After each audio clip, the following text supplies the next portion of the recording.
Welcome to Learning Photography with Duck. Here's your host, Duck.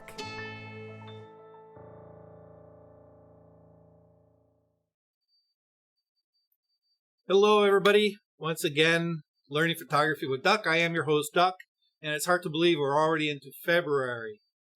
Just to give you a little kind of advanced warning. As you guys know, I put in an order for a new computer, hopefully to, update my system so I'm not having as many issues as I've been having, with my current setup. And they just gave me a confirmation on delivery, and it's February 24th. So it's at the end of the month. So that puts us past our Q&A, I believe. I haven't even checked the calendar, but it puts us at the end of the, after the Q&A, but before the March session. And I'm kind of hoping to get the computer up and connected and everything transferred over before the first Monday next month. So I will have a new computer and hopefully none of these glitchy issues with the system. So anyways, just wanted to let you know. And I got my wrong one here. This should be Lightroom. There we go. Okay. Hey, Doug? Yes. Yes. If you want to do a trial run on Zoom, just let us know. I'll come and do a run for you if you want to try out your new computer. Oh, Class. Awesome. I appreciate that. Yeah. I am. What? Me too. Okay. Oh, maybe we'll get all the Patreons together. All right. I'm not foreseeing any major issues, but then again, it's me.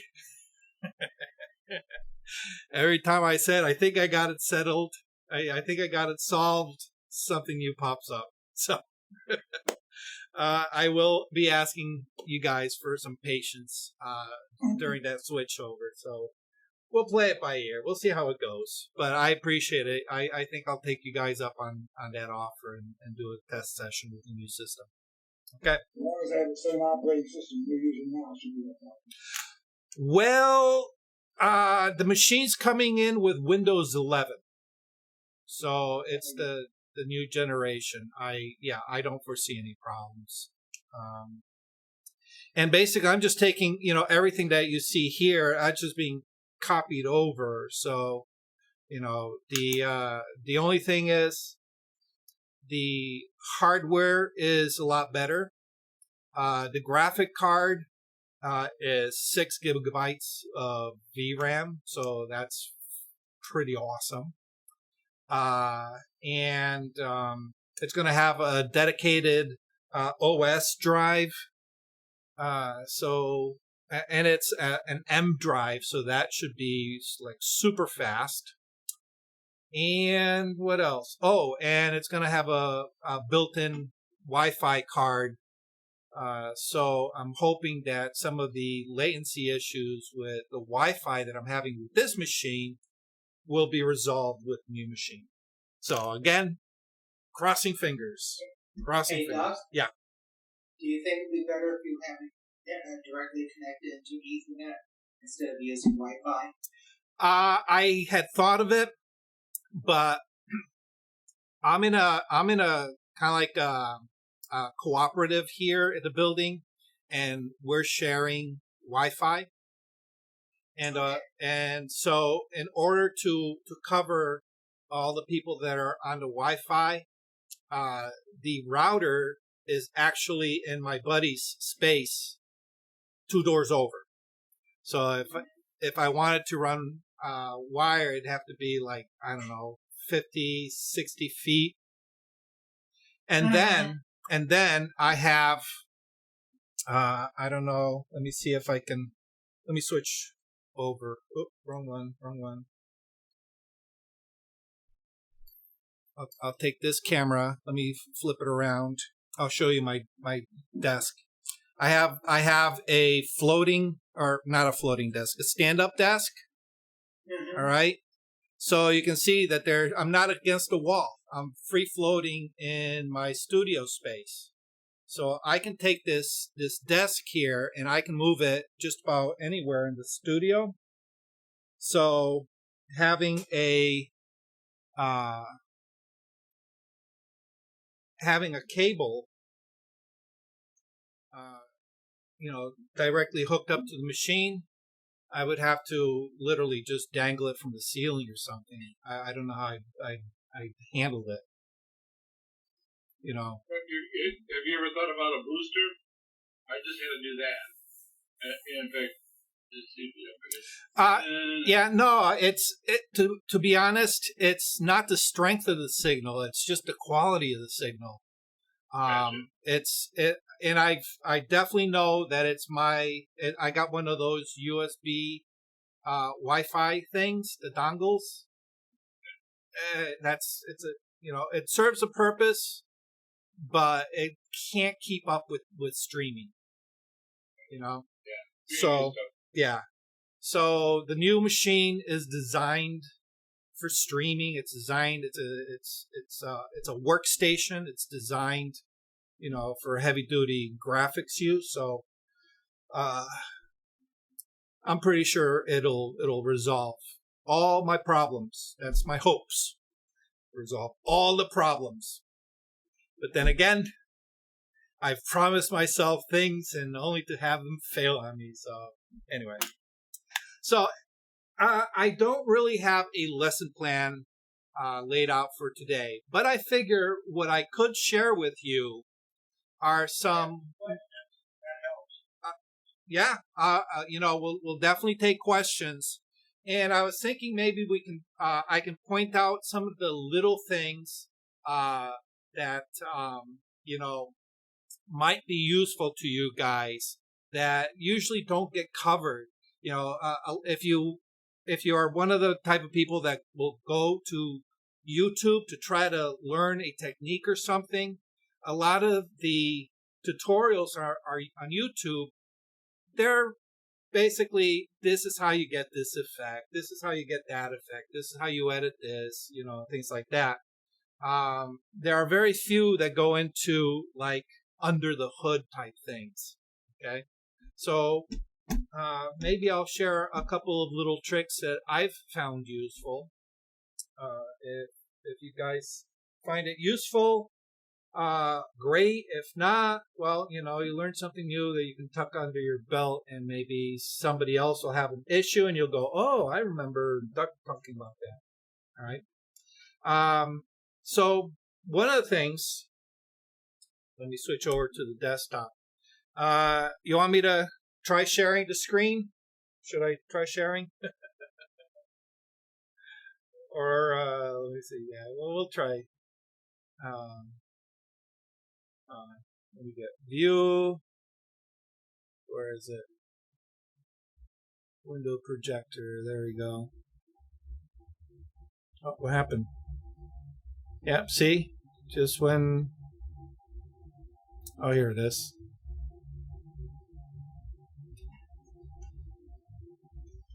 I love that. Oh, that's not what I... Great. Woo!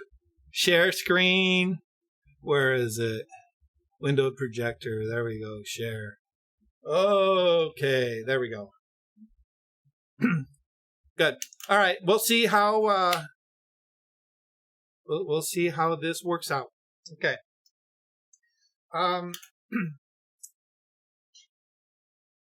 This little trick here is useful. Well, I find useful, like, for example, when I shoot an event, I'm taking, lots and lots of images. And then when I bring them in, I typically don't rename my files. Okay. But every once in a while, I might need to rename a file. So there's a couple of ways you can do it. You can do a batch rename, or you can do them individually. Okay, and one of the easiest ways to do it for me is right from the grid view. All right. So for example, you say, okay, I want to take this image here, this image, and this image. So by holding the control key or command key for you Mac people, I can select, multiple images that I want. Okay. And then over on the right-hand side, and you have all these tabs to quick develop and everything. If you go down to the Metadata tab, okay, click on that.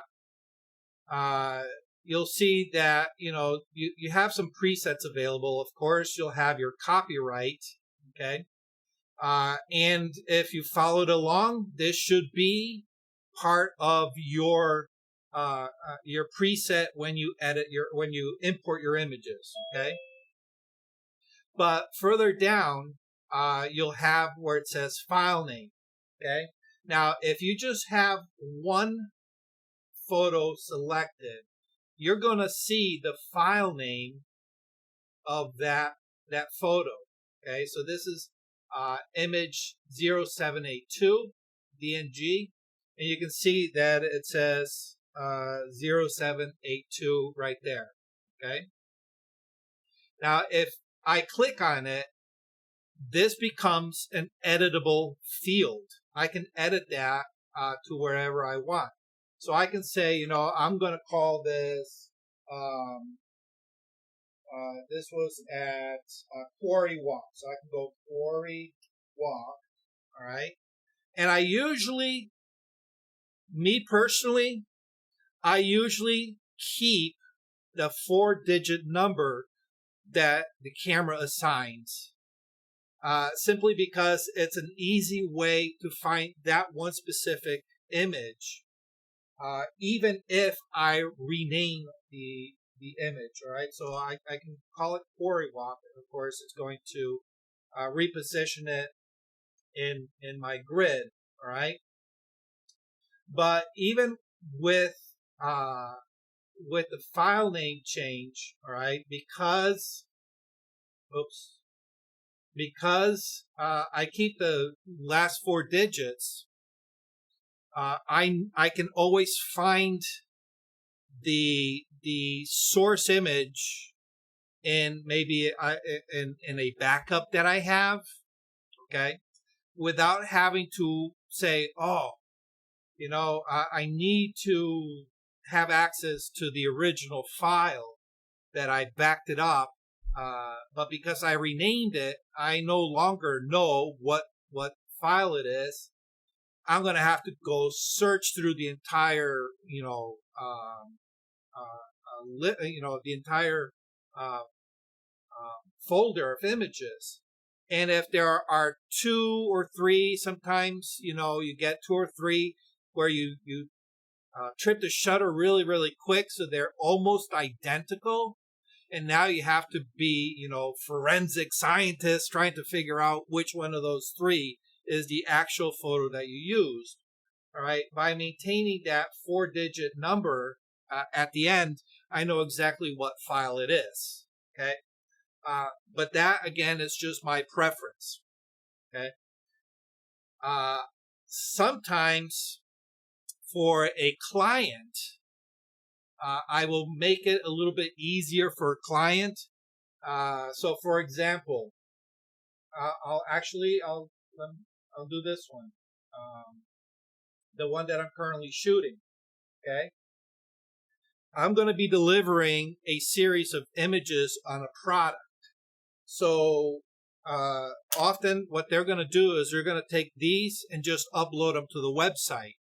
So in order for it to work with the website, they're going to need a unified naming structure.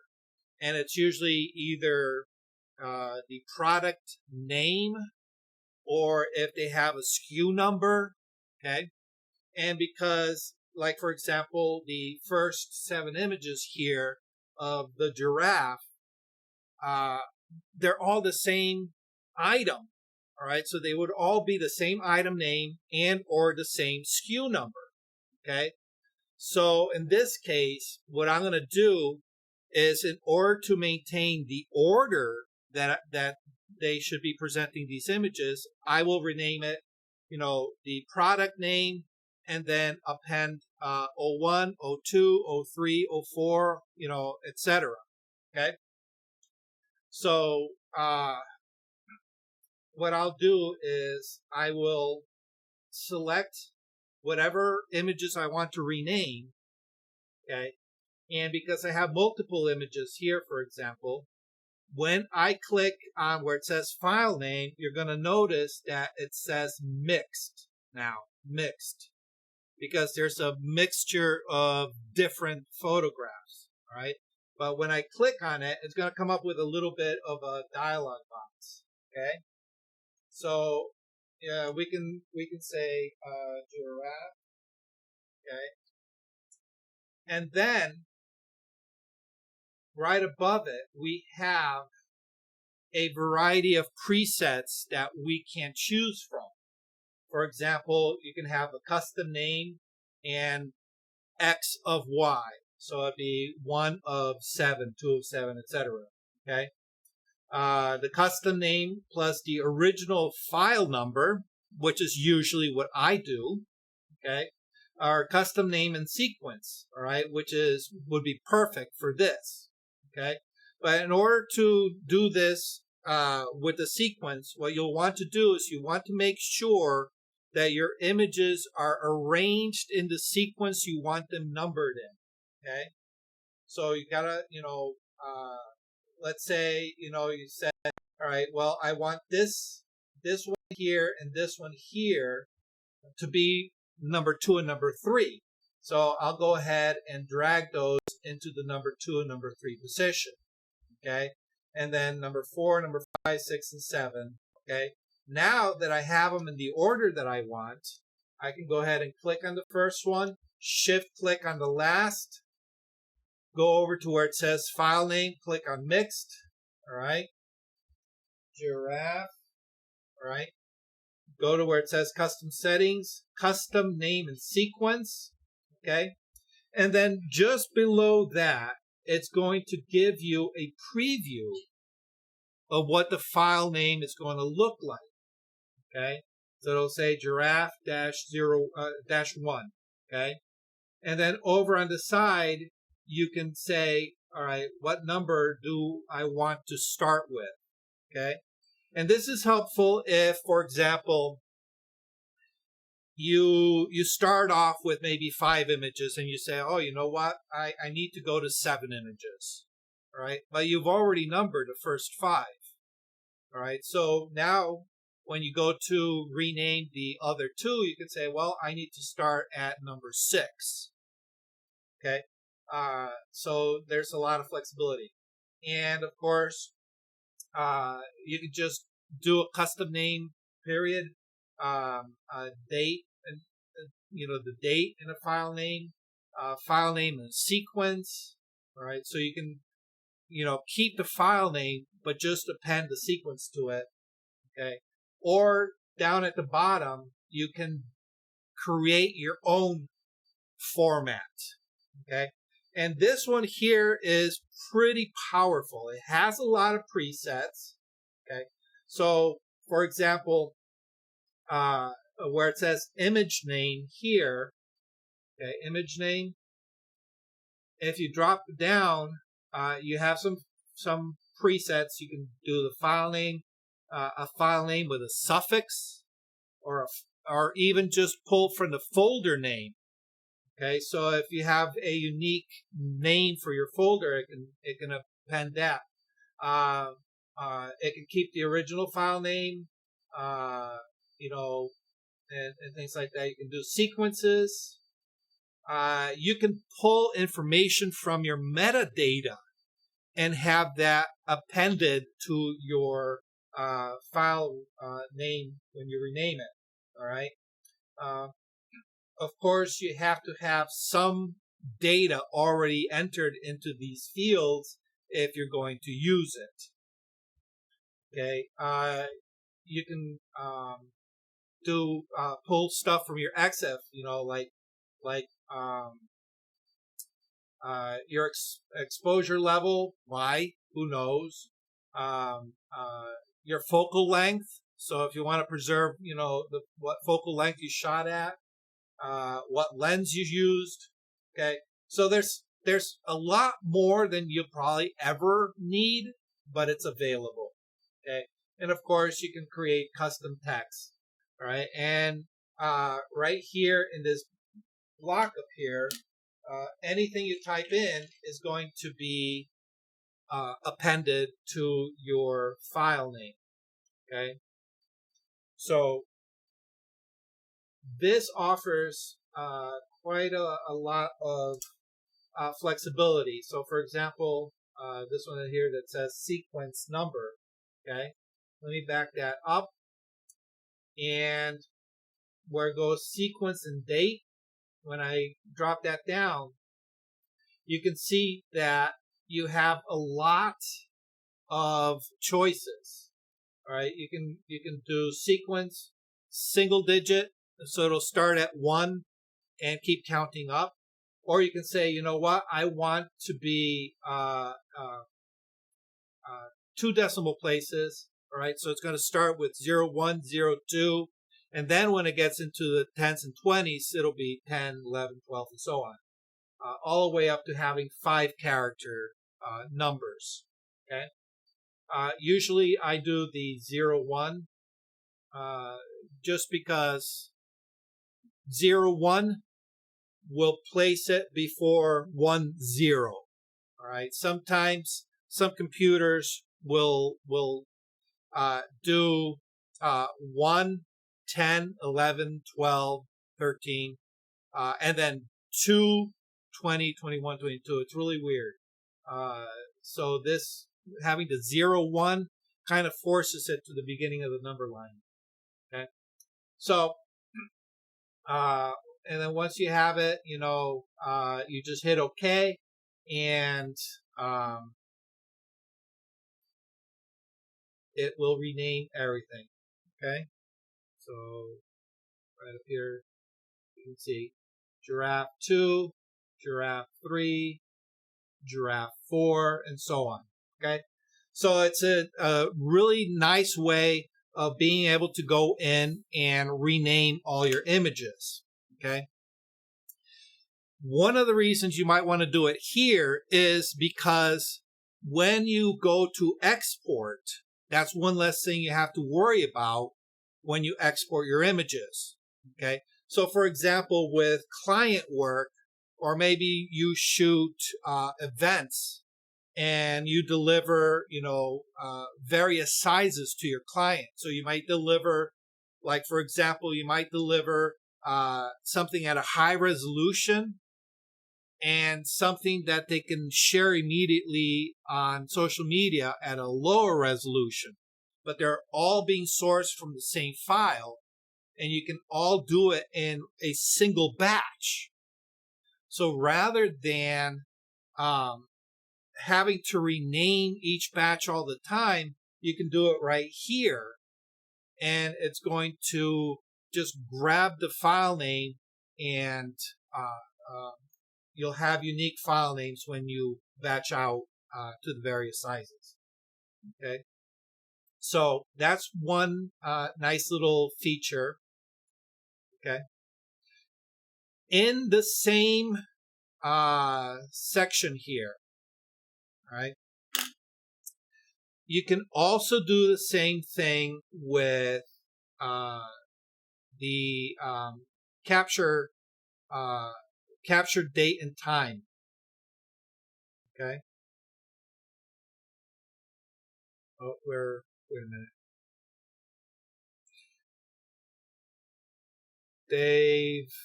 They've modified this. Oh man.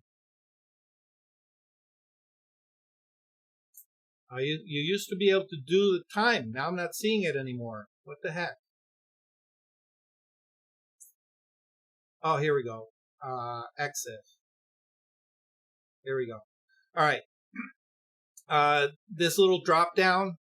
Okay. I usually keep it to the default, which is just a short view. But if you go and select Exif, okay, it's going to give you all your camera details if you need it. All right. But in particular, it's going to give you your timestamp and your date and timestamp. Okay. And this is helpful for those of you who either shoot with multiple cameras and the cameras may be out of sync time-wise, which does happen, or maybe you have a second shooter, or you're shooting with a friend and you're going to be editing their images as well, and you want to synchronize the times between the two cameras. Okay. So what you need to do is do a little investigation, and let me go to.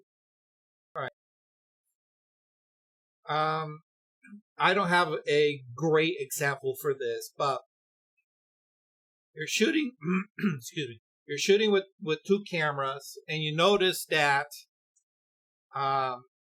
when you open them up in the grid view, they're not synchronized properly. You notice that, you took pictures of like this group of people, and then there's a second group of people you photographed, but then further down in that list is that first group of people, all right, completely in their own other little group. And you said, wait a minute, that group, well, let me get into the screen here. That group should be with this group, all right? So you do a little investigation. It says, one camera was about 5 minutes off, or 2 minutes, or 3 minutes, whatever it was, all right? That's why my images don't line up when I have them in the grid view, okay? So you do a little investigation and do a little bit of math, and you figure out which set of images are off, which is super simple, okay? And you do a little calculation that says, okay, it's off by 1 minute and 23 seconds, okay? 1:23 seconds, okay? So you'll go up to the metadata, okay? And you're going to select, what happened here? Here we go.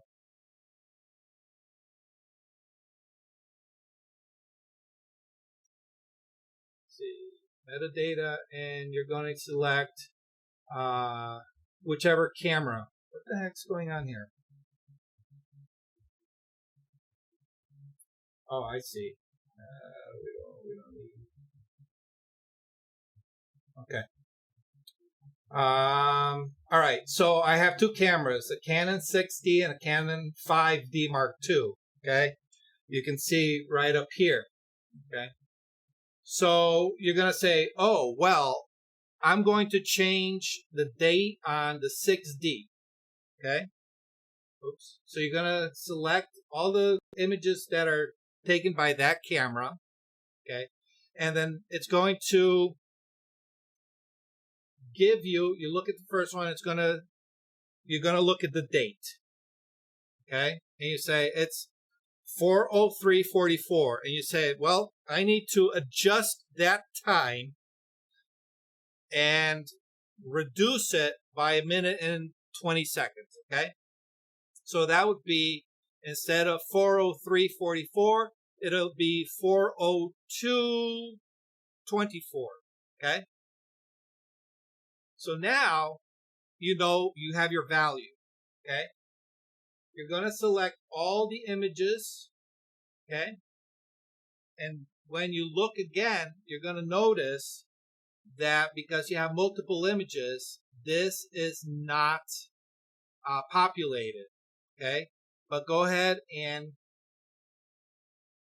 click on the little arrow. What the heck?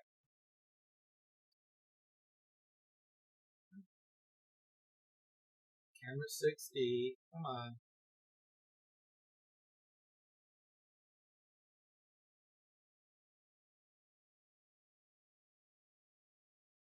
Of course, I'm working with a library that's got multiple images from different dates and times. This is not the best example. There you go. Wait a minute.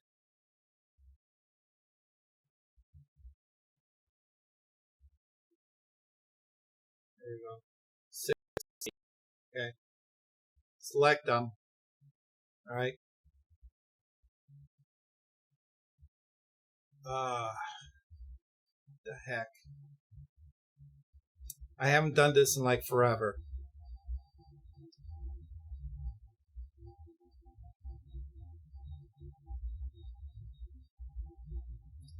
This is what happens when I'm not, I don't come prepared. I'm sorry, guys. 6D. All right. Let's select those. Okay. There we go. Got those selected. All right.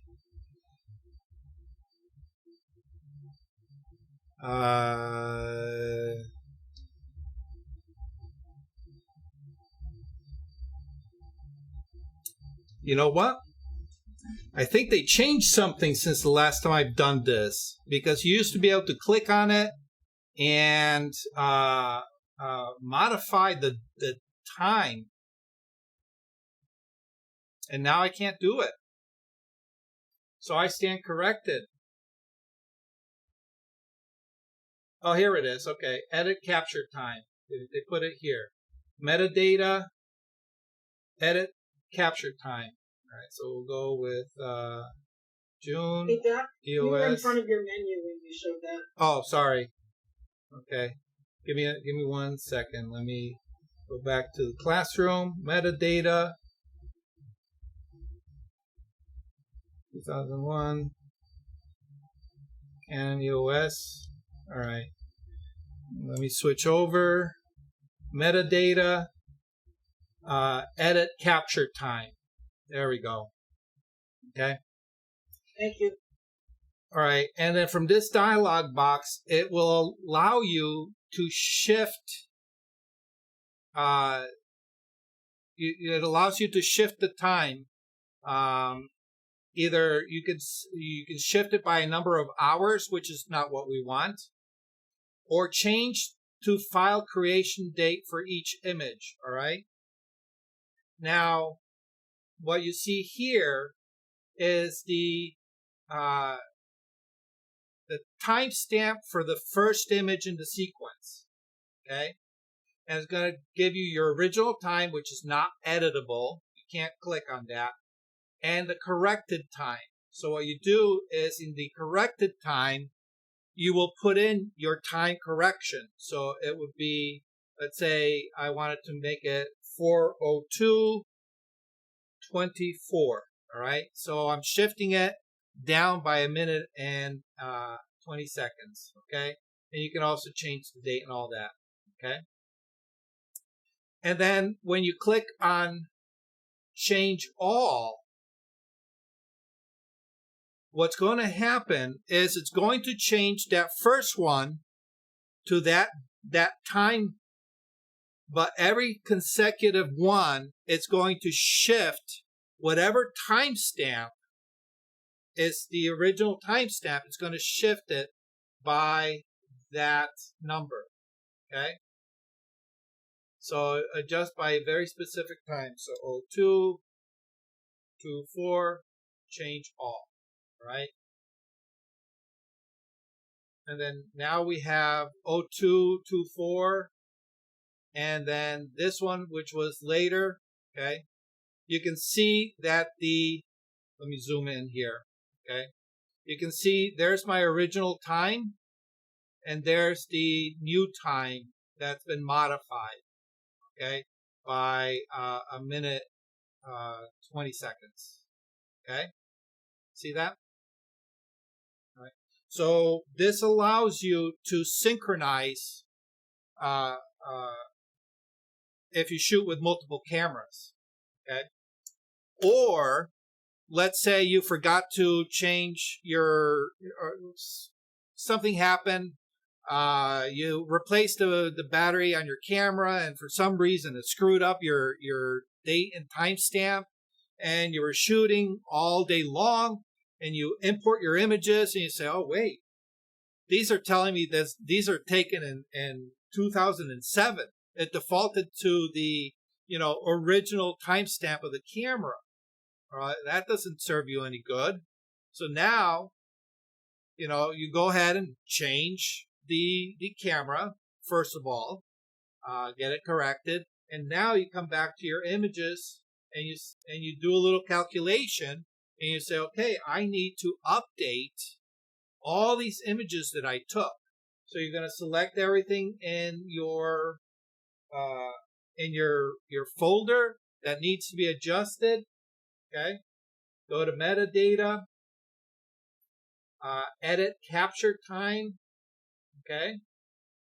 And then you're going to go ahead and adjust. All right. So you can do, all right. Well, here it is, shift by set number of hours if you forget to adjust by time zones. All right. Or change to file creation for each image, which we don't want. Usually you're just going to take the adjust to specific date and time. All right. And then if you drop down here, you can say, it defaulted to the camera's origin date, which is 2007. You just advance the calendar to, today. All right. You can click on today right here. All right. And if the time frame is good, you keep the time. Otherwise, you adjust your time. And then you say change all, and it will update everything for you. Okay, I'm just going to cancel because I don't want to. Yeah. Suppose you're shooting all day long and you want to, and your camera is off. I don't have two cameras, but the camera is off. That's in 2.5 minutes.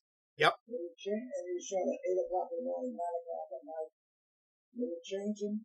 Will it change anyone like 1 hour, whatever you change, 2 minutes or 2 minutes? Yeah, whatever. Sequentially? Yes.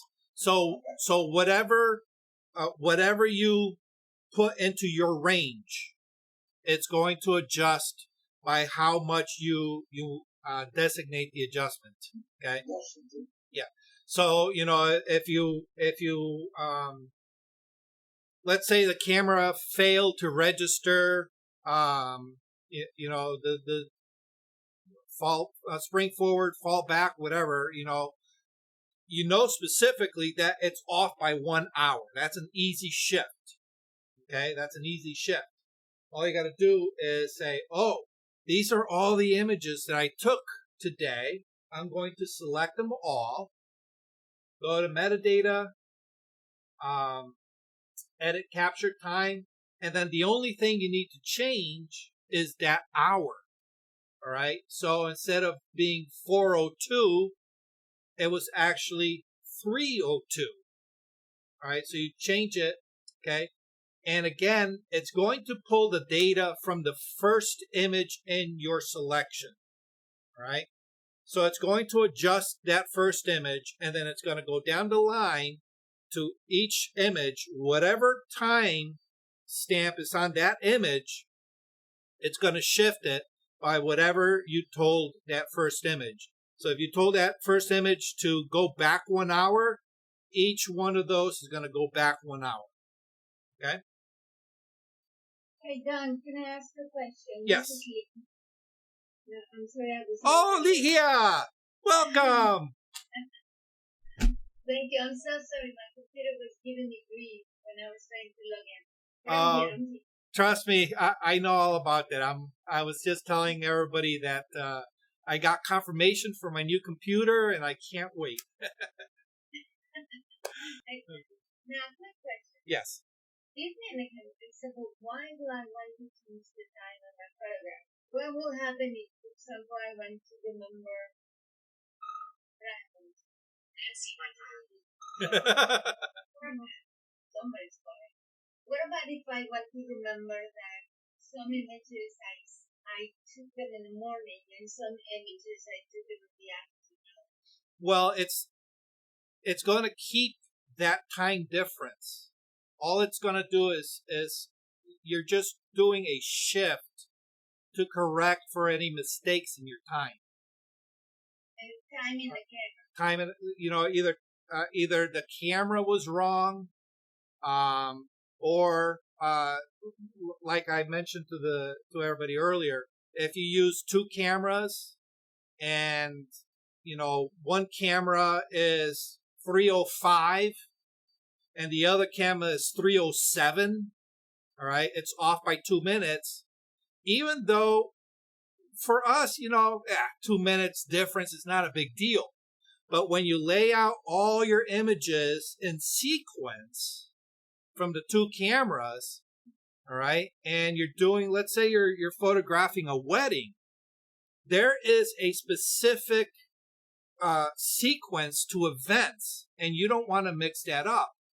Okay, so here you're going along, and here's the bride and the groom, the bride and the mother, the bride and the father, and then all of a sudden you got the groomsmen, which they should be further down the list because the images from the second camera got shifted 2 minutes. So now all of a sudden the images that you took later, 2 minutes later with that second camera, are now contaminating your timeline. So it says, okay, well, these pictures of the groomsmen need to be after the bride photos, okay? And the only way to do that is to correct the time error on that camera, okay? So you do a little bit of math and you figure, okay, maybe it's 2 minutes, maybe it's 2 minutes and 10 seconds difference, okay? One of the easiest ways to do it, if you have your cameras, you just go to the time setting on the two cameras, okay? Because you're going to want to correct it anyway.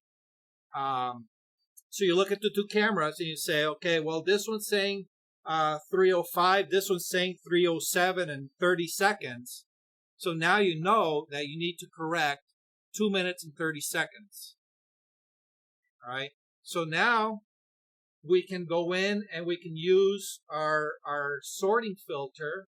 All right. And say we're going to select all the images for that second camera. All right. So let's say in my case, I was shooting with my 6D.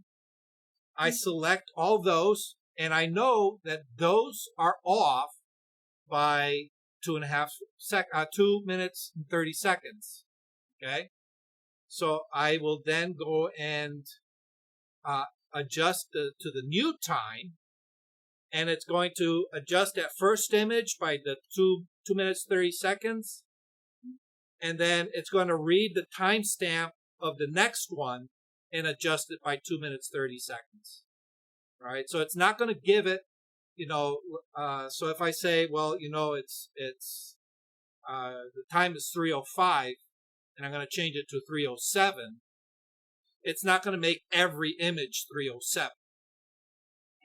Okay, it's just going to use that first image as to do the math.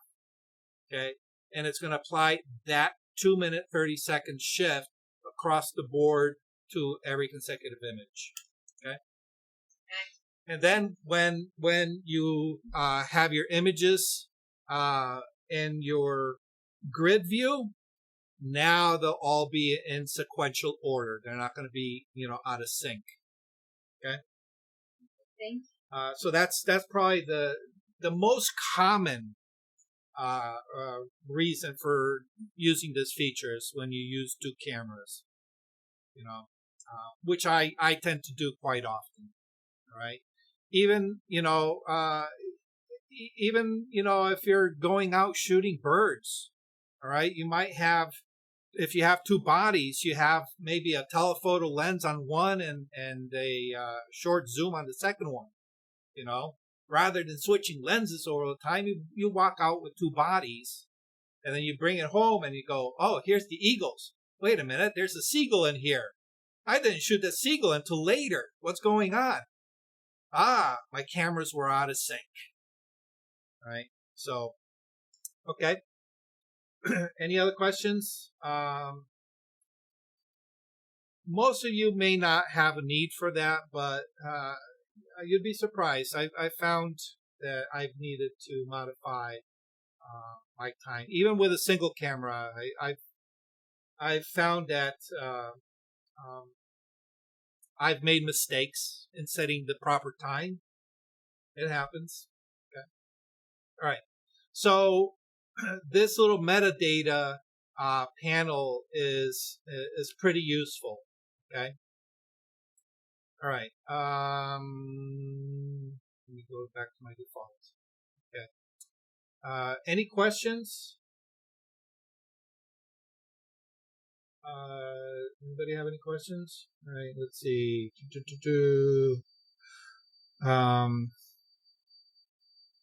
Yeah, I'm glad you showed the name thing, because what I've been doing is I've been keeping the names of my original files, IMG underscore whatever, and then changing the names when I go to export. This way I can change the names to like Duck's class, let's say. Yeah. Taking pictures of Duck's class. Everything will be Duck's class, so if I do a search later on everything, I will, Yeah, and that's actually a perfect example of why you would want to do it to the original file. Because if you know that, you're not going to keep the image 1234 format, because in your head, it makes more sense to rename the file according to whatever the subject is. Okay. Then if you just rename your outputs, when you go back to find your source file, now you have to rely on memory as to what was that file. Whereas if you rename the original file and use that to name your output, the two files will match. And then you can easily find it just by doing a simple, search on the name. Okay? So my problem has been, let's say we're doing that Stratford part, and I give it a name of Stratford class, or anything. Right. I give the output the name, and sometimes I want to reproduce that output, but reproduce it differently. Yep. And it's like, okay, what did I call the original file? Because even though the folder name is correct, even though I know the folder name is correct, I may have taken several pictures of red maple. Yeah. And it's like, okay, which one did I do? And now you have to play detective to try to figure it out. Yeah. Absolutely. Yeah. And this kind of touches a little bit about workflow. I've mentioned the fact that, workflows tend to get modified as you become more comfortable with the way you work. Okay. And this could be part of that workflow. So, for example, when I do client work, I usually shoot tethered, and in my tethered dialog, I will tell Lightroom to rename my files, and it's going to append the company name. All right. So you saw that with the giraffes that I did. It appends the company name, but keeps the last 4 digits of the file number. Okay. And I normally do that by default with client work, simply because I want to be able to look at these files maybe outside of Lightroom and know exactly who the client is for those images. All right. So if a file kind of goes astray for some reason, I see the name. It's the company name and the sequence number or the not sequence, the file number. All right. So I look at it and says, hey, this isn't supposed to be in this folder. How'd you get here? All right. Because mistakes do happen. All right. And so rather than a generic image dash 1234, it says company name 1234. I know exactly where it belongs. Right. And I can see that, if I come across it in a folder that it's not supposed to be there, it stands out like a sore thumb. So it's a great way of keeping track of files as well. Okay. For my general stuff, I normally don't rename files just because I'm lazy about it. Okay. But if you're a little bit more serious about your shooting, by all means, rename it according to, the event. All right. Or rename it according to the subject. So let's say if you are a bird photographer, here's a great example. Okay. And if you're a bird photographer and you say, okay, well, that one is a mockingbird, that one is a crow, that one is a robin. Okay. If you want, you can go ahead and select all of the robins and then rename it according to the bird species, right? As an example. Okay. So now you can do global search just on the file name, all right, for robin, and it'll give you a bunch of stuff. But frankly, in my opinion, you should be using the keywords for that as well. But it gives you that option to be able to format your file names according to what you're shooting, just for discovery later on. Okay, so keep that in the back of your head. It's a real quick way of just doing batch renaming on everything, just right from this metadata panel. Okay, all right. I usually keep it on the default. All right, just because it's a short, basically just everything I need.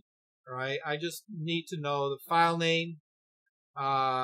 If I need to double check the date, I normally don't. But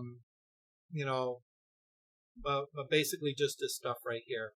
Okay, but you have access to everything else. All right. Speaking of, let me turn that off. Speaking of keywords. Yep. Something you said about time, and I keep getting to know this. We had somebody in one of the meetup camera groups who used to remind us, hey, when you change your clocks, don't change your Yeah, absolutely. I've done that. It's very common. As a matter of fact, I will not be surprised if there are a bunch of images in my library that are off by an hour. Well, Doug, we know that you're not up at 7 o'clock in the morning because you told us that. Exactly. I know I have a whole bunch of mine that are off by an hour because just last week I found out I forgot to put it back to standard time. Yeah. It happens. It happens, First thing about the time change now is you have to figure out, okay, which of your clocks do you have to change and which of your clocks you don't change. Because, like a computer changes automatically. Yep. The car does not change automatically. Alexa changes automatically. Yeah. And some cameras have built-in, daylight savings into them. I thought so. I thought I had seen that someplace. Yep. In an ad or whatever. Yeah. Okay. Speaking of keywords, all right. I don't know if anybody spent any time in these keyword panels. All right. The one that I suggest that you always use is the one on your import. This should be the first one that you should populate. So when you import images, you'll have a section right here for importing keywords. And this is where you put in your global keywords, all right? Because you're pulling images in bulk off your camera, all right? Usually at the end of a shoot, you'll download, whatever images you came in. And most of the time, all those images are going to be one event, okay?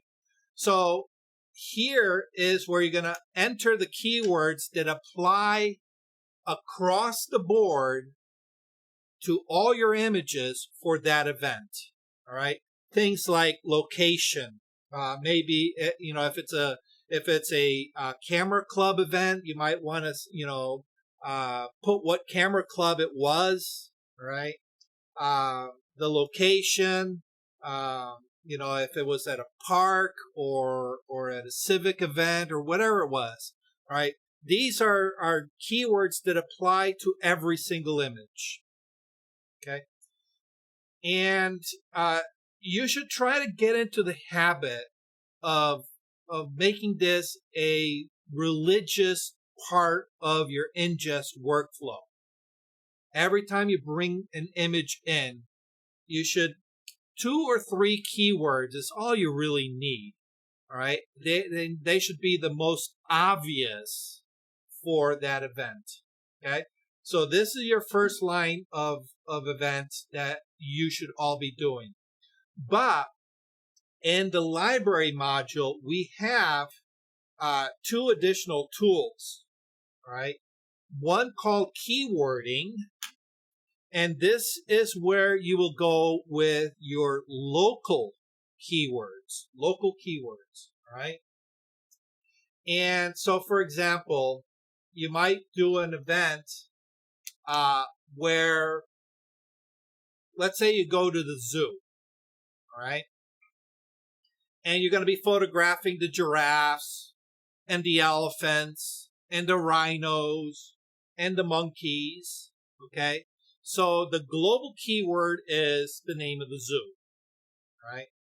But you're going to have maybe 20 images of monkeys, all right, of the gorillas, all right? So you're going to click on the first, shift click on the last one of your gorilla images. And then once you have them selected, you go to your keywording tab, all right? You can either add it right into this dialog box, and they are comma delimited. That means between each keyword, you're going to put in a comma.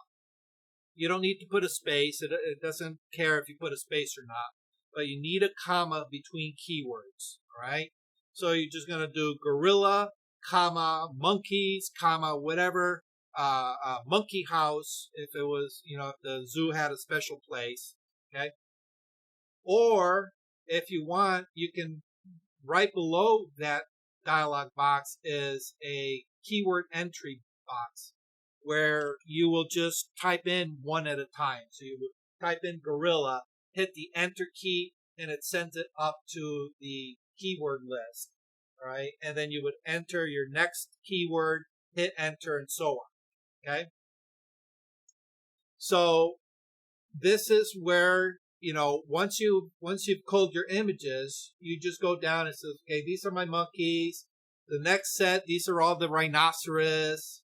You go down and say, okay, these are all my parrots from the birdhouse. These are all the anteaters and so on. Okay.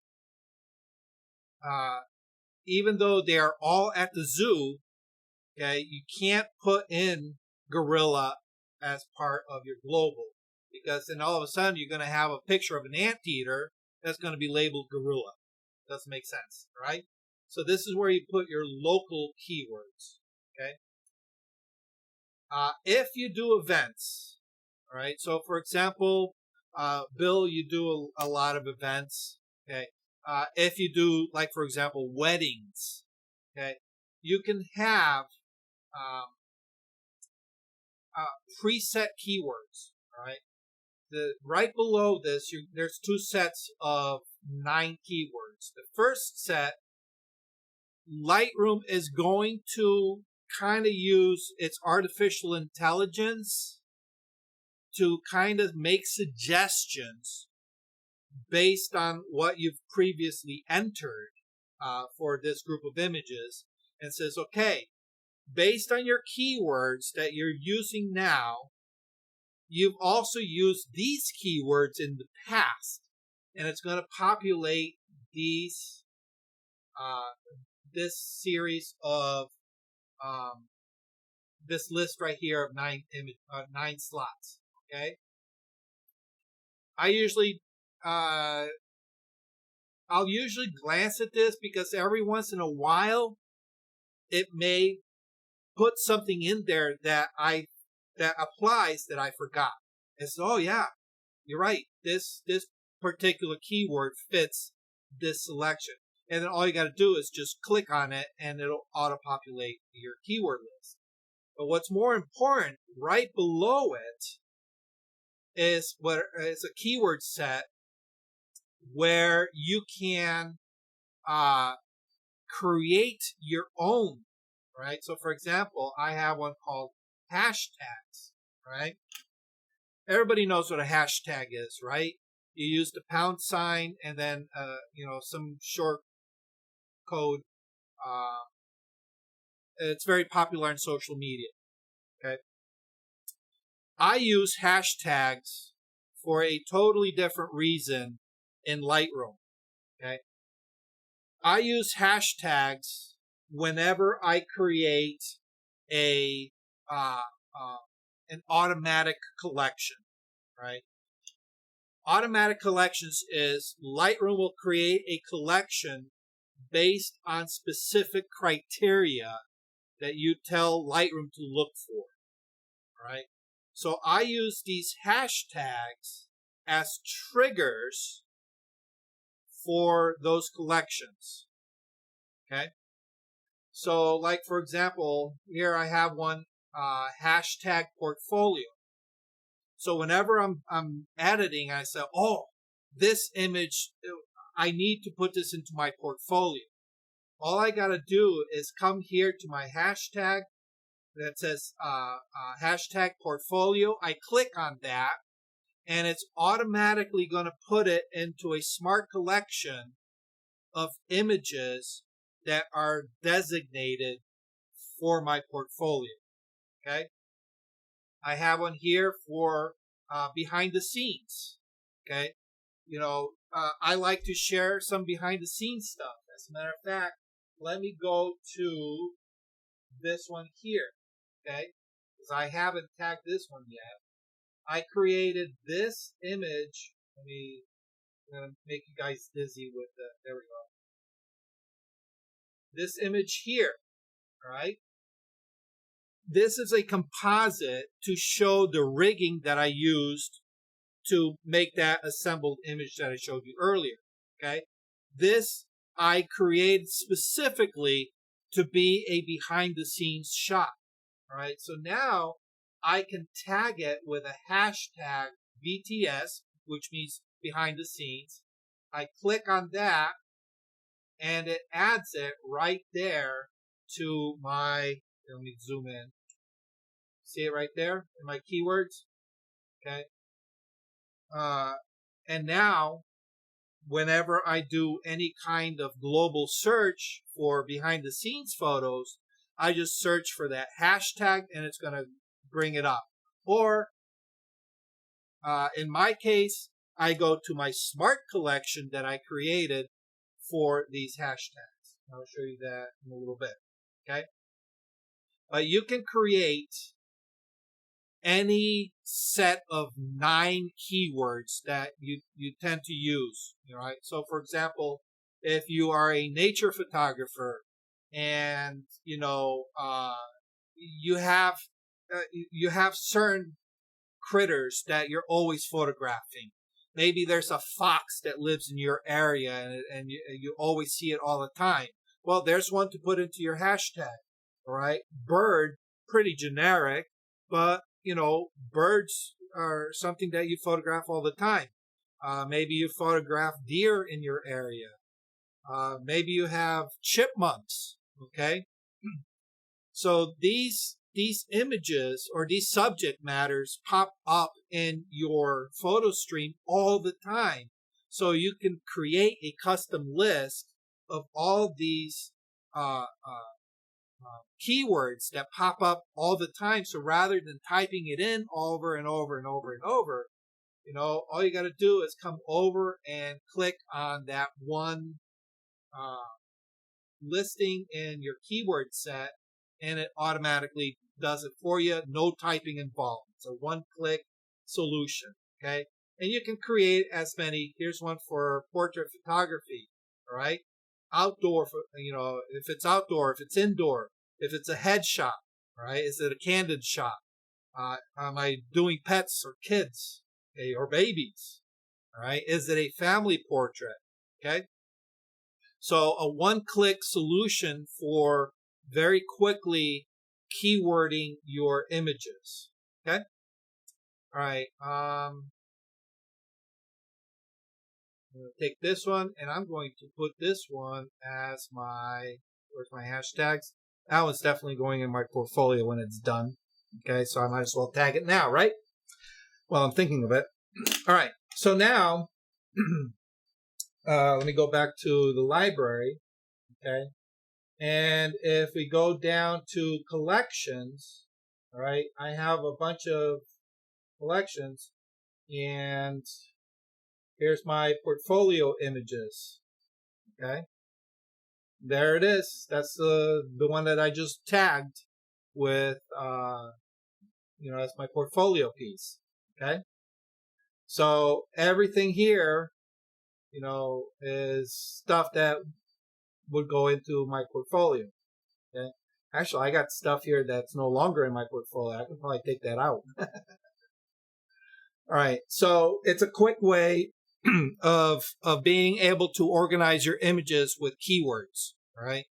And you can see the power of the keywords to be able to create collections in smart collections, which is something I don't think I've covered very much of, how to create these smart collections. Anybody interested in this? Anybody do projects where you need to have images from different folders in one location? That's me. Yeah? Okay. Good. Lehia, this will probably help for you as well, working with collections. Okay. So first of all, what is a collection? All right. So we know what a library is. A library is literally all your images organized by folders. And each folder, depending on how you organize things, usually is a shot, a session. Okay. So if you go, like, for example, we'll take the zoo example. You do a photo event, you go with your camera club to the zoo. That's an event. You take 300 photos. Those 300 photos get put into a folder, right? Now, my workflow is I will go through the 300 photos and I will select all the ones that I want to edit, right? So maybe out of the 300, I select 80 that I want to really, put some effort into editing. Okay? So I will take the remainder of the images and I will move them out of that and put it into a subfolder called seconds. So now what I've done is I've segregated the images that I want to edit from the images that I don't want to edit. Okay.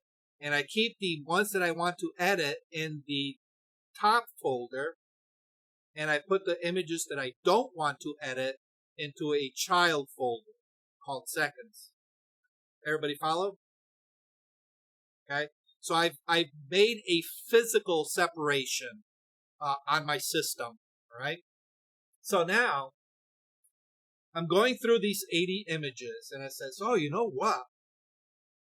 I have a project called Calendar 2022.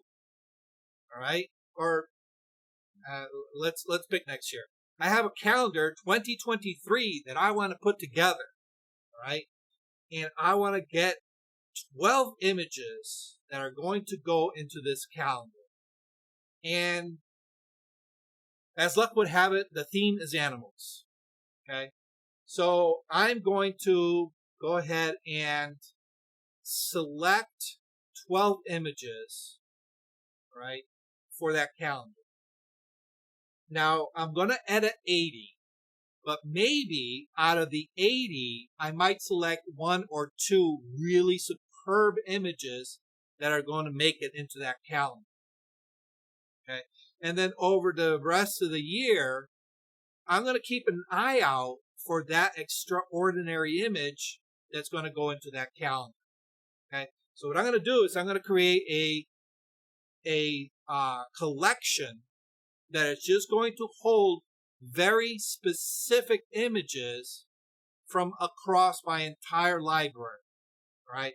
So I have the images of the zoo, and I might pick 1 or 2 to go into that collection, okay? So now what's going to happen is over the year, I don't have to keep track of, oh, where was that monkey photo that I was thinking about putting into the calendar? All right. Because now, that zoo shoot was 6-7 months ago. Okay. You've had half a year of stuff, filling your brain. You don't want to have to rely on memory. Okay. So what we're going to do is we're going to come in and we're going to create a collection. So a collection allows you to collect images from various folders, right? It doesn't matter where, okay? Now, hopefully you understand that. There are 2 types of collections that you can make. And the way I kind of describe it is you can either do it automatically or you can do it manually, okay? Manually, it's pretty self-explanatory. You have to physically place the image into the collection, all right? Now, because it's a collection, you are not physically moving a file from one folder to another, which is like the old way of doing it. What you're doing is you're creating a virtual link that points to where the original file is, all right? So you go to the zoo, you get your gorilla image, and you make a collection called calendar, and you say, oh, I need to put that monkey or that gorilla into that calendar collection, right? So you have to actively think on it and say, okay, I'm going to add it. Okay? The auto way of doing it is kind of the way I kind of sort of prefer it, right? And and this one can get a little tricky, and I'll spend some time on it in a little bit. But the automatic way of doing it is you tell Lightroom that, hey, Lightroom, here's a collection. Whenever an image meets these criterias that you specify, I want you to add that into this collection. Okay? It could be look for this specific keyword, or look for this specific keyword and this specific lens. All right? Or you can say, you know what? I have 2 cameras that I shoot with. Okay? I have my really good camera, and I have my little shitty point and shoot. Okay? I don't want anything taken with a point and shoot. I don't want that in the collection. I just want you to look for anything taken with my good camera. All right? So you specify exactly what you need Lightroom to look for. Okay? All right. So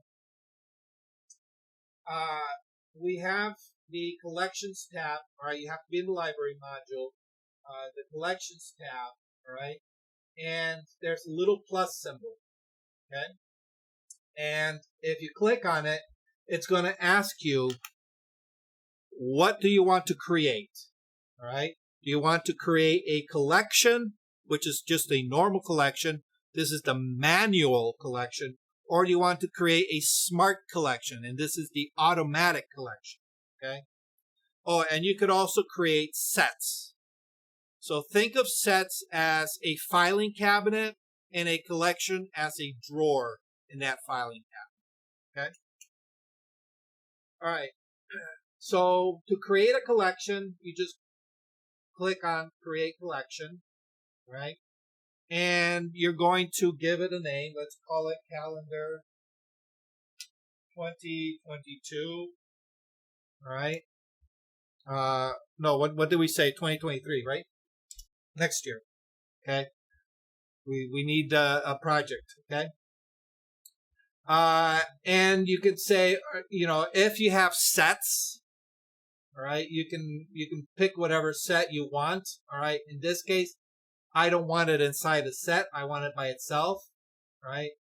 And if you have, let's say, I have my monkey or my gorilla photo selected, when I first make this set or this collection, I can say include these selected photos, okay?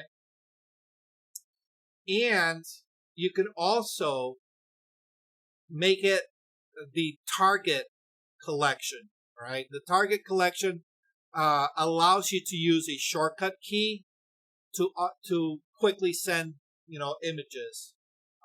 This is helpful if you're actually working on a project, but most of the time I don't really worry about this, okay?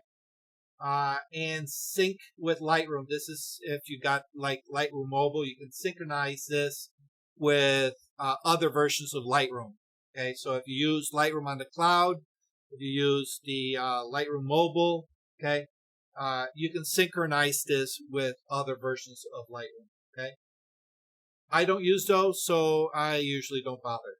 Okay, and then I can spell. And then you hit create. Okay, and then you're gonna look here, and where did it put it? There it is, calendar 2023. Okay. So now you have a holding space. Okay. So now whenever you are in your catalog, right? Let's go to this one.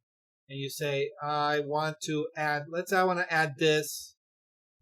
Let's say I want to add this one here. Okay. I can go to my collection, okay, and I can click and drag over to my calendar, okay. Now notice it's still here. It's still in its original location, all right. But if I click on calendar 2023, there it is. Okay. It did not make a copy of your file.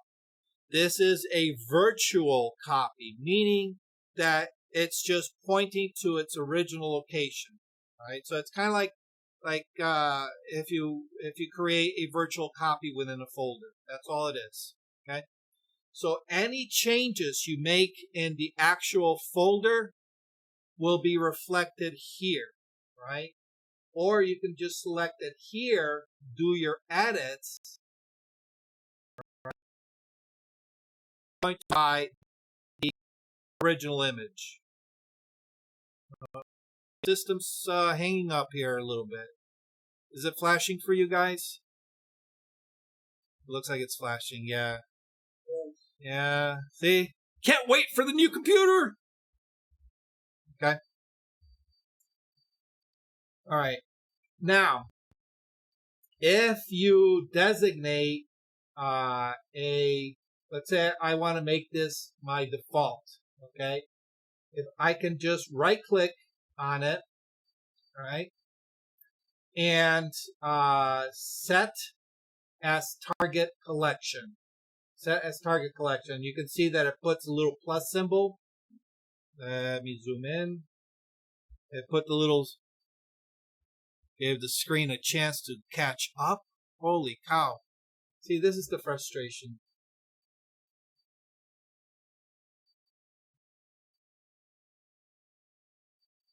Come on, catch up, screen, catch up, catch up.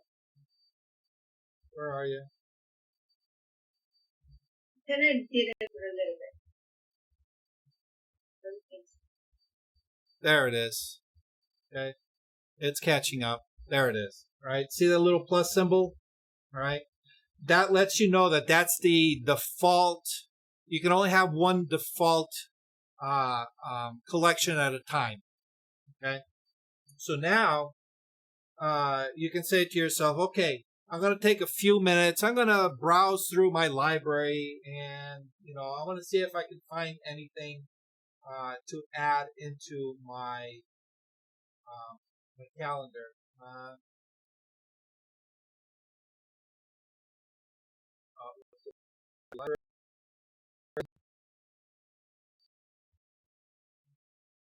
I hate that Lightroom doesn't give you a lot of room on the side before you hit that little stupid arrow. I hate that arrow. Okay. Folders. Okay. Now, I'm working on my calendar. And you know what? I think I'm going to add this one. Okay. If we right click, come on, screen. Oh. Come on, catch up. There we go. If we right click, all right, halfway down you see add to target collection. Add to target collection. Okay? So you don't need to click and drag. All you got to do is say, okay, I'm going to take that one, I'm going to add that to my target collection. All right? I can say, oh, I want to get this one, add to target collection. Okay? The shortcut key, I believe, is the letter B. All right, the letter B. All right, so I can come down and say, oh, here's one. Let me put that. All right, if I hit the letter B on the keyboard, see it says add to target collection. Okay, so now if we go down to my collections tab, find my calendar, right, you'll notice that there are now, it's saying that there's 4 images in that collection. Okay, and there's the 4 images. All right, so this is a great way of organizing little projects. Right, so if you have a calendar that you're putting together, if you want to put together a photo book, right, photo books require a little bit more, editing and curating. And you're typically going to be selecting from a variety of sources. Okay. So now you say, you know what? I want to put together a photo book. Okay. And I might have 3 sections to this photo book. One's going to be fauna. The other one's going to be flora, and the other one's going to be people. All right, just as an example. Okay, so now I want to keep those organized into its own little community. Right, so for that case, right, I might decide to create a set.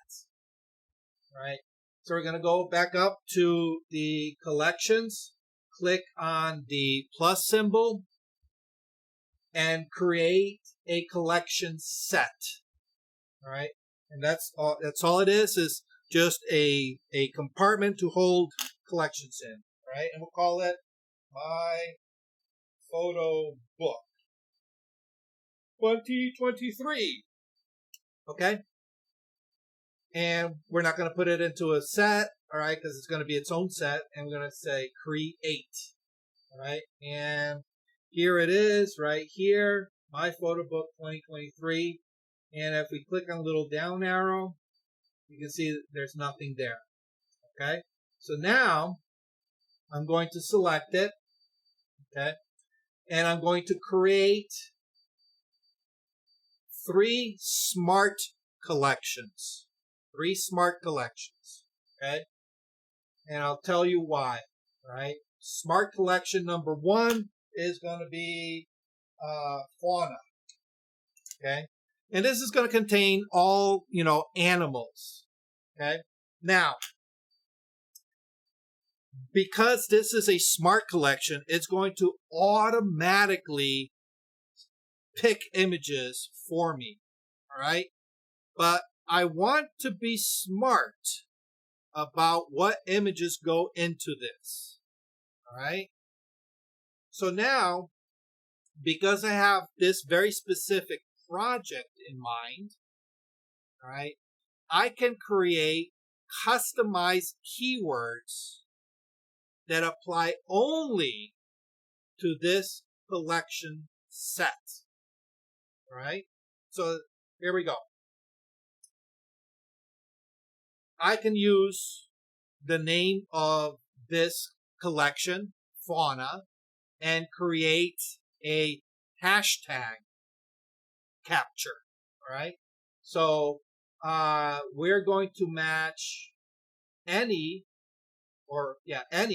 of the following rules. All right. The first thing we're going to select is from this drop down, we are going to go to other metadata keywords. All right. We're going to look for a very specific keyword. All right. The next is your Boolean condition. All right. And in this case, I want it to say contains. All right. Either contains all, contains words. I just usually say contains. All right. And I'm going to create a hashtag. And I'm going to call it hashtag fauna. Fauna, lowercase. All right. And the reason I can use this is because I know there is no hashtag in my library with the term fauna. Okay? Now, I can have keywords that say fauna by itself, but because I appended the hashtag in front of it, I made it a special keyword. All right? And personally, I use hashtags because it's easy to remember. But if you want, you can use any symbol, an ampersand. You can use an exclamation point, a dash, whatever makes it easier for you. Okay. I have certain rules in my head that work for me, and the hashtag is one that makes sense because we're familiar with hashtags, right? Okay. All right. So now, I can say, okay, is this going to be able to satisfy all the needs? Okay. This is, well, yeah, I think it can. If later on I want to refine it a little bit, I could always come back to this and add a second condition. Okay. Maybe I can add a condition that anything with the keyword fauna that also has the color green, right? So I usually use the color green when I'm finished with an edit. Okay. That lets me know that I got the green light to export it and share it. Right? Make sense? All right. So, maybe I pick several that I want to consider for the book, and I'm going to label them all fauna. Right? But only the ones that have the color green associated are going to be dumped into this. Okay? So you can always add another condition just by clicking on this little plus symbol here. Okay? But for now, we're just going to leave it at this. Okay? And I'm going to hit create. Okay? So we have our smart, all right, our smart collection. You can tell the difference. The regular collection, here, let me go. Regular collection, notice it's just like a little square. A smart collection has that little cogwheel associated with it, right? And then the set is like this box here. Make sense? All right. So now we can go create smart collection. I'm going to call this Flora. And I'm going to put it inside my collection set. Notice that it automatically populates it because I have my photo book 2023 selected. It's going to automatically, all right? And it's going to remember what I used last time. So I'm just going to go ahead and do hashtag Flora. Okay, create. And one more. Create smart collection. I'm going to call that people. Right? And this one, ooh, now I got to think. Have I used the hashtag people? I don't think I have, but I will very quickly find out if I do. So I'm just going to go people. Right? Now I have set my criteria. Oh, good. I haven't used it. Right? I have set my criteria for the 3 sections of my book. So now, when I am working the rest of the year, all right, I'm going to be conscious that I have this book project going on, and I'm going to be going through my collection. Oops. I'm going to be going through my collection and go, oh, you know what? I kind of like this image. I think this image would look great in my collection for people. So now I'm going to do hashtag people. Okay. And it's going to go ahead and put it right here in my keyword tag. Okay. And I can keep going. Oh, here's one. I'll put this as hashtag Flora. Okay. And hit enter. All right. And let's see. Here's one for my hashtag fauna. Okay. So pretty self-explanatory so far. Oh, here's this one's even better for fauna. All right, here we go. Fauna. There we go. Okay. So now, as you're going throughout the year, you're making these little entries into your keywording, all right? And if you want to, now you can create a keyword set, all right? So we go to over here where it says keyword set. We're going to click. We're going to click, and we are going to let's see, edit set. All right. Okay, so we're gonna do. Let me delete all of these. Delete. And we're gonna do hashtag fauna. Yes. Tab. Hashtag flora. See, it's already auto selecting things, and then hashtag people because it's in your database. Okay. And we're going to save current settings as a new preset. And we're going to call this photo book 2023. Okay. So that way I know exactly what this keyword set is for. Okay. So now I have a one click. All right. Hey, we'll put me into that book. That's a people hashtag. Right. So I just click on the people. All right. Here's my buddy. I'll put him into the people. And then you can go through your collection and, every time something, pops in that says, oh, this, I want to consider this for the book. You just give it your hashtag. Now, when you're ready to put your book together, you just come down to your collections. All right. I should probably close these up a little bit. All right. Here's my photo book. Okay. When I click on the set, it's going to show me everything.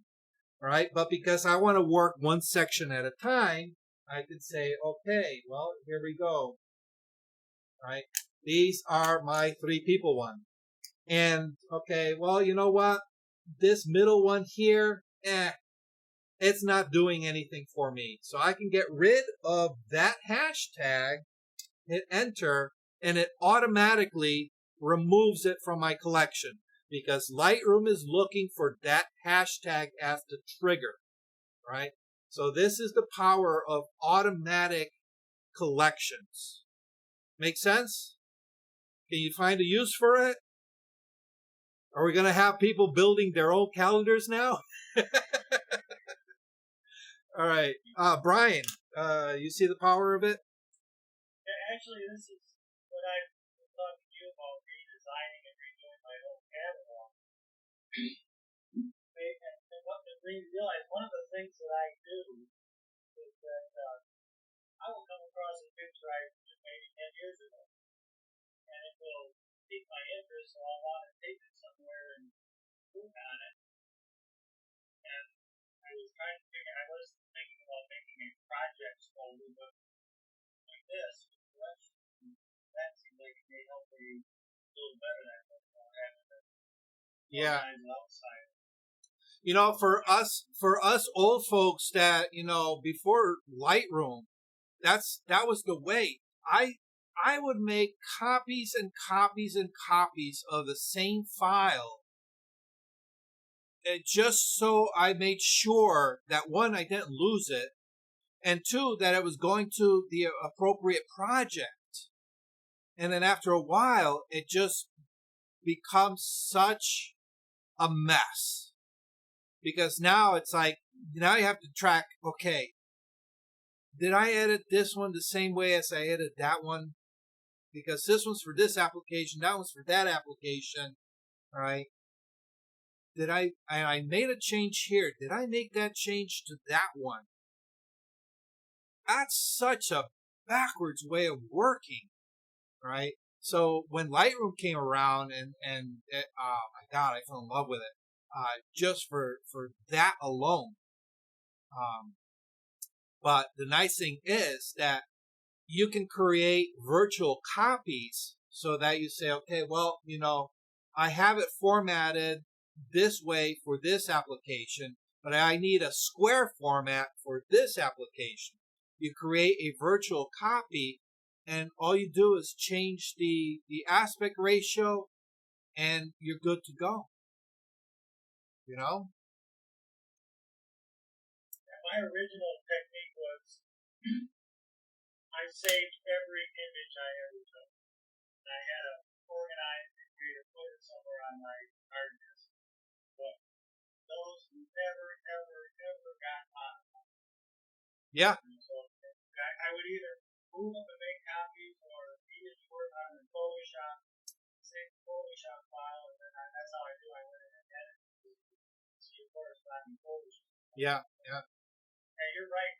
I just went through a project where I was processing something like 40 images taken by someone else and had to correct them all. And I know that when I'm done with them, each of them is going to have 5 or 6 different purposes. And so I'm going to know, right? Yeah, absolutely. Absolutely. So, there's a lot of power to working with collections, all right?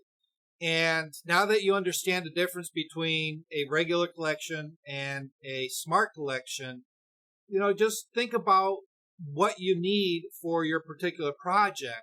And then, you know, once you have that kind of, you know, fleshed out a little bit, then you can come into here and create the appropriate collection, right? I love the idea of using hashtags because, excuse me, it's simple. It's easy to track, you know, just by creating a set, you know, right in your library module. You know, you can create as many sets as you want, all right? And that way you don't even have to think about, you know, oh, what did I use for that project? You know, take the doubt, take the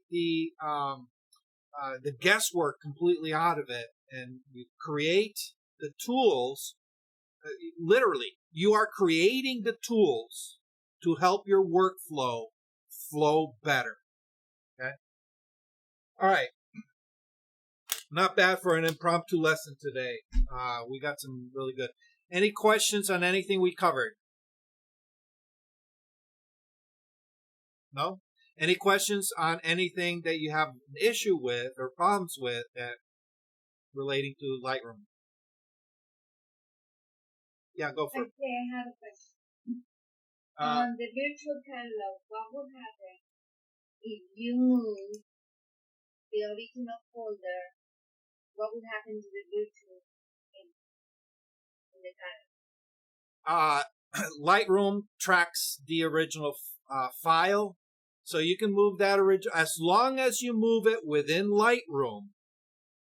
Lightroom knows and will always keep it in your collection. Okay, so you can rename folders, you can rename files, you can move files, and as long as you do it through Lightroom, Lightroom will keep track of it. Right? If you go outside of Lightroom and make changes, then all hell breaks loose. All right? That's why I kind of advocate for people to do any kind of maintenance like that. Do it within Lightroom. All right? Simply because Lightroom is visually oriented. All right? You see exactly what's being moved, where it's being moved to. Whereas if you're doing it, like through a file browser, you're just moving, names. So. Brian, you had a question. Actually, I have 3 questions. 2 are real simple, and the third one we can probably save for another one. But when we're looking at an image in develop mode, and Okay. we're doing some stuff, there's a golden ratio overlay that shows up. So you can change that so that it starts at the top, starts at the bottom. There is. If I can remember, if I can remember how to, I don't use those overlays. I've gone to the point where I can visualize the overlays.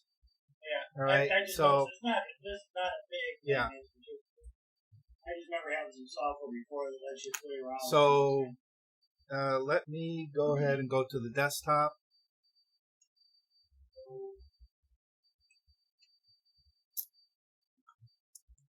Come on. Oh, my stupid computer. There we go.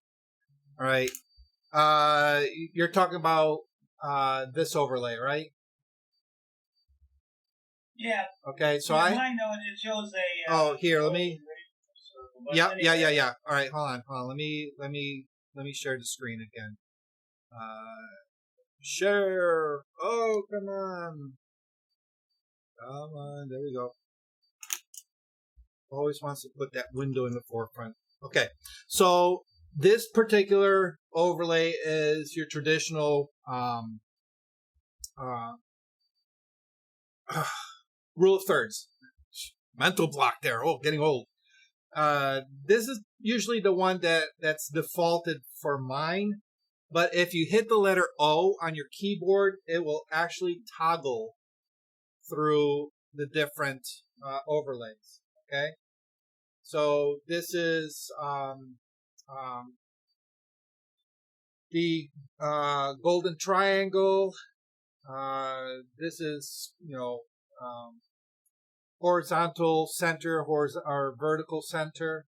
Okay, this is another version of the dynamic triangle. All right. And this one here has variations, and I believe if you just hit the shift key, it will toggle between the variations. All right. The one, this is golden means. this is the golden spiral. All right. So you say, okay, well, obviously it doesn't fit that format, but if you hit the Shift O, it will cycle through all the various ones.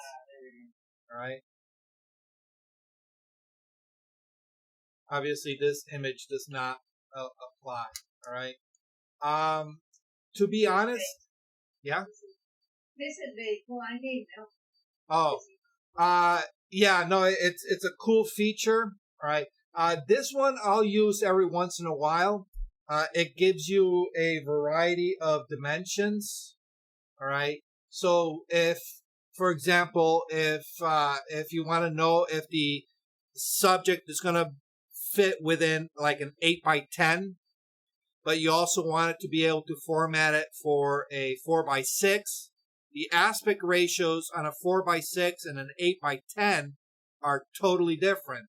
So this will let you know what those differences are. All right. Oops. Go back to my shot. Okay. I tend to keep one of two grids when I do work. I like this one, which is just a small grid pattern, because if I do any kind of rotation, I can use my horizontal and vertical guides anywhere along that image to kind of line me up.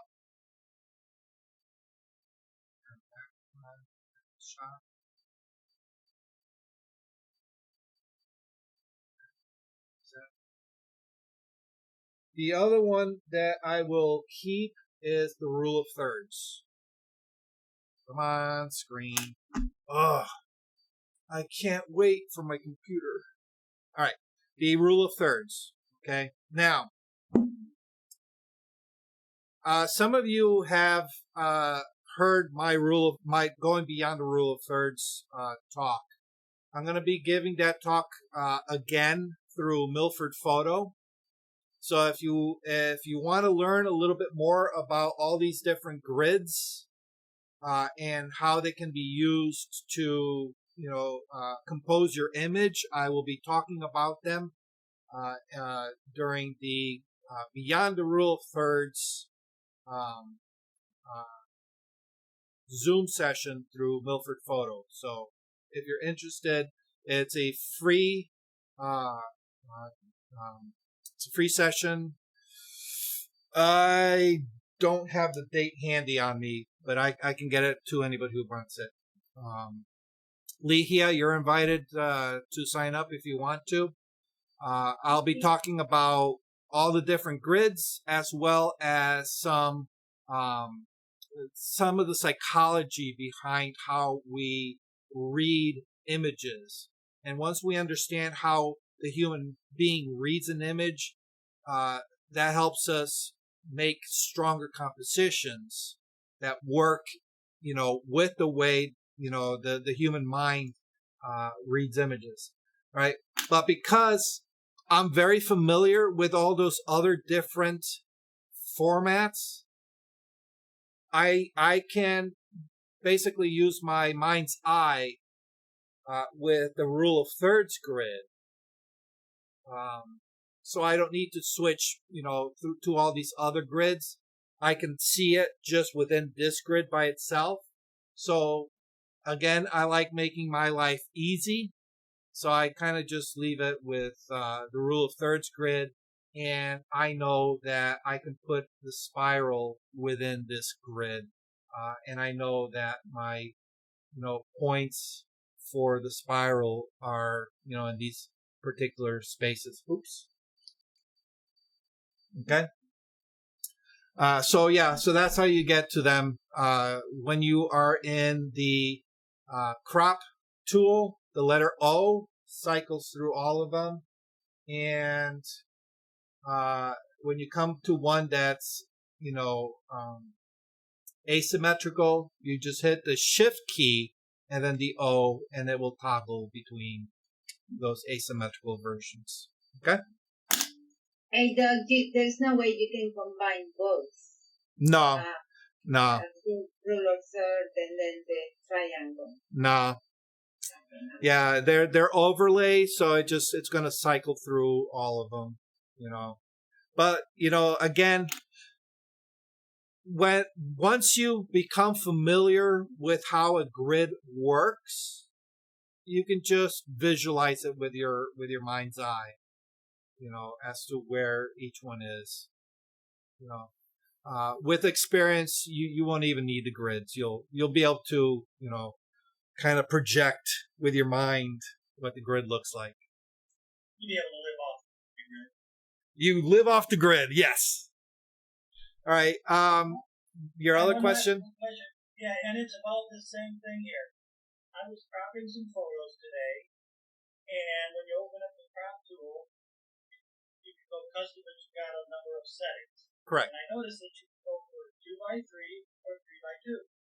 So what I wanted to do was essentially take this photo of this gentleman here and turn it into a portrait. So I wanted to crop it as 3x4, not 4x3, and the tool wouldn't let me choose that.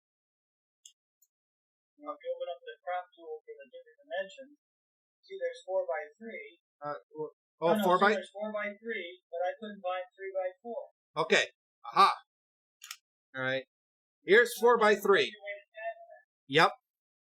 4x3. I says, oh, well, you know, it's going to default to whatever aspect ratio that comes off the camera. All right. So in this case, it's landscape orientation. So it's the default for that crop is going to maintain the landscape orientation. But you say, you know what? I can picture this being in a portrait orientation, all right? But I want to maintain this 4x3 aspect. So how do I change it? The letter X. If I hit the letter X on the keyboard, it automatically rotates it to the portrait. Okay? Yeah, very intuitive, isn't it? Now, here's the thing, okay? You say, okay, well, yeah, you know, I kind of like that, but I think, and the nice thing is you get a preview of it in your navigator on the left-hand side. And you say, you know what?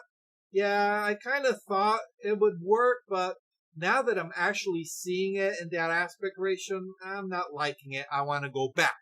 So we hit the letter X, and you're going to see it's going to do a funky little thing. It's going to maintain the size that it was previous. All right. So that's the only thing. It's not going to go back to the larger size.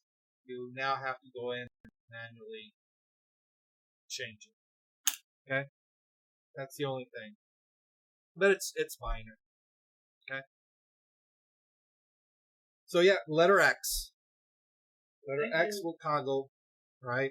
Now, while we are on that subject, okay, the top part are your more standard sizes, that, you know, print sizes, okay?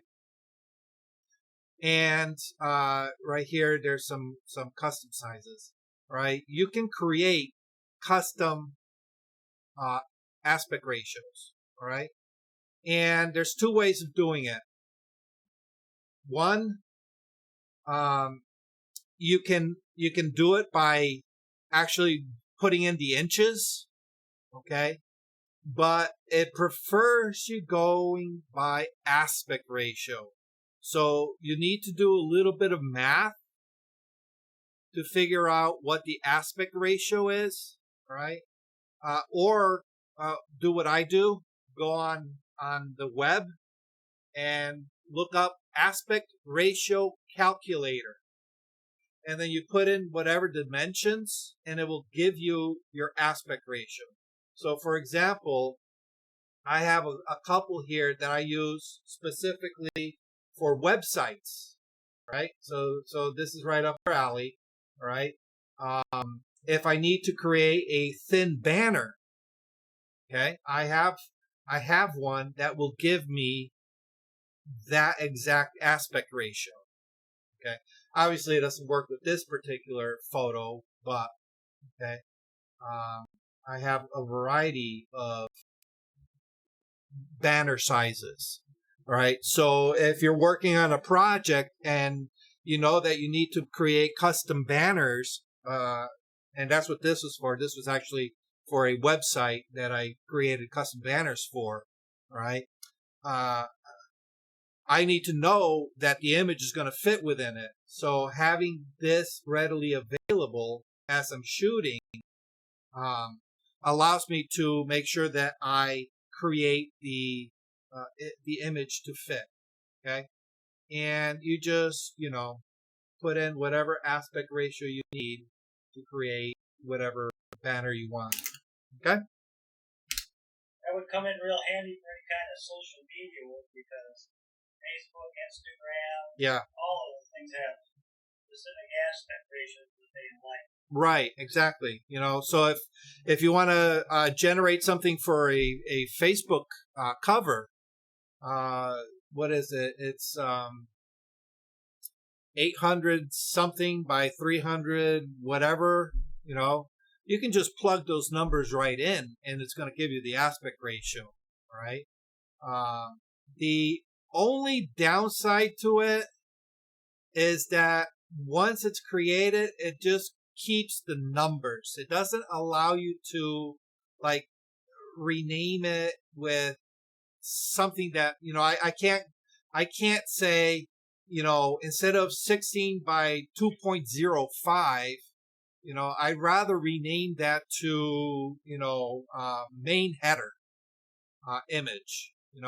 Something that makes better sense for me.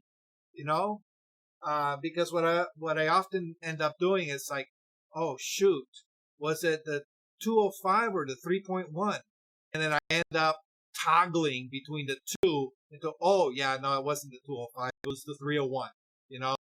And that gets a little confusing for me, because I'd rather see real world language than numbers. And I wish they allowed that type of editing, but something on the wish list for Adobe. Okay, but yeah, this is a handy tool for you as a web developer. But your class beyond the rule of Thursdays, not this Thursday, on Thursday, 7 o'clock. Okay, thank you. 10 days. I signed up for that. Awesome. Yeah, and everybody gets a little handout with all the slides that I use and all the explanations. So, covering a lot of good stuff. It's about the whole program's about 2 hours. Hour and a half with Q&A afterwards. So, okay. All right. Any other questions? Thank you, Alan. I appreciate that. All right. Anybody else got any other questions? I have a question, but I think maybe we should save it for next time because it might be a little more involved. I want to go into printing collages and creating collages and just looking at it today with there's templates and stuff, but I have some issues connecting them together. So. Oh, yeah. Okay. And maybe that's not even the best way to approach it. I don't know. But today I wanted to put together 2 or 3 mock-ups that I wanted to show the client. We kind of need to show it in a fancy way because it's art related, that type of thing. Yeah, the print module is very limited within Lightroom. It doesn't allow you to do anything artistic. It's basically, think of it as a way of creating like image packages like you would get with a school. Get your school photo and then you get the 8x10, a 5x7, and a bunch of little wallets. All right. It's great for that. It's great for creating, a digital version of a contact sheet. There, you can kind of, sort of get a little creative by putting in like your logo into something if you want to watermark it, outside of, embedding it into the image. But other than that, you're not going to get very much creative, any creative elements. They had a free image template, I think. Someone laying there, two of them laying over the Yep, wall. superimposed, yeah. But like I said, I didn't figure out how to put the images into the template. Yeah. All right. Not that critical. I just went ahead and did it some other. Yeah, remind me, and maybe we'll tackle that next month. Okay. All right, guys. We are over time, and I want to thank everybody for coming out and joining me on a cold February Monday. 80 degrees here. Oh, that's right. Alan's, he's down in Florida. He's down. None of that. Lehia is what? You're in what? Kentucky? Lehia? Kentucky. Yeah. And, Northern Kentucky, 35 minutes south of Cincinnati. but it's not overly warm down there right now, is it? No, It's pretty managed chilly. to get, about 30 degrees today, like today. Oof. From 12 to 30, so that's good. Yeah. I assume you'll be watching the Super Bowl on Sunday. Yeah, I guess I have to. Because I've been here for 30 years and they have never played. Anyway. So, actually, I'm afraid to watch because I'm afraid that they might lose because I'm watching. Every time I watch the game, they lose, even when they're winning. Yeah, but think of it this way. You do not have that control. So just That is true. That's true. I'm going to need to be watching, yes. Yeah, see, yeah. I mean, the whole town is orange, and as it should be, But I guess I need to be a little bit of